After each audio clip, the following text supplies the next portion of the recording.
আজকে দেখাচ্ছি silver carp মাছ রান্না অসম্ভব মজার। আমরা এখানে আধা চামচ লবণ, আধা চামচ মরিচের গুঁড়ো, আধা চামচ হলুদ করে সামান্য একটু পানিতে মিশিয়ে খুব ভালো করে আমরা প্রতিটা মাছের গায়ে এভাবে মশলাটা লাগিয়ে দিব। মশলাটা খুব ভালো করে দিলে মাছটাও খেতে মজা হয়। আর আমরা ডিম আছে, ডিমের মধ্যে আমরা মশলাটা মাখিয়ে দিচ্ছি।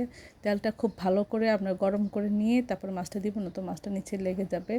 আর যদি লেগে যায় তাহলে আমরা চুলা থেকে 1 মিনিট একটু সরিয়ে নিব, তাহলে সবগুলি মাছের পিস সুন্দর করে উঠে যাবে।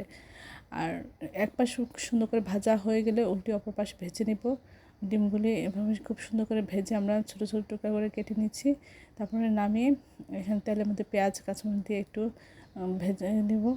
তারপরে এর মধ্যে দিয়ে দিচ্ছি আধা চামচ রসুন বাটা এবং আধা চামচ আদা বাটা দিয়ে একটু ভেজে নিয়ে সামান্য একটু পানি দিয়ে আমরা আধা চামচ লবণ, আধা চামচ হলুদ করে, 1 চামচ মরিচের গুঁড়ো, আধা চামচ ধনিয়া গুঁড়ো, আধা চামচ জিরা গুঁড়া সব কিছু খুব ভালো করে দিয়ে আমরা মশলাটা কষিয়ে নিব। তারপরে ঝোল দিয়ে আমরা মাছের মাথাটা আগে দিব। তারপরে অন্য মাছ দিয়ে আমরা এক পাশে একটু রান্না করে উল্টিয়ে অপর পাশে রান্না করে নিব।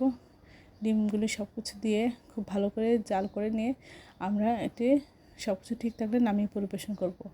অসম্ভব মজা হয়েছিল। আশা করি আপনারা একবার হলেও এই রেসিপিটা ট্রাই করবেন। নামানোর আগে শুকনো জিরা করে দিবেন, তাহলে খেতে অসাধারণ লাগে। সবাই আমার চ্যানেল লাইক এবং শেয়ার দেবেন, সাবস্ক্রাইব করবেন এবং প্রিয়জনকে বেশি বেশি করে শেয়ার দেবেন। আমার চ্যানেলে সব রকম রান্নার রেসিপি রয়েছে, আশা করি দেখবেন।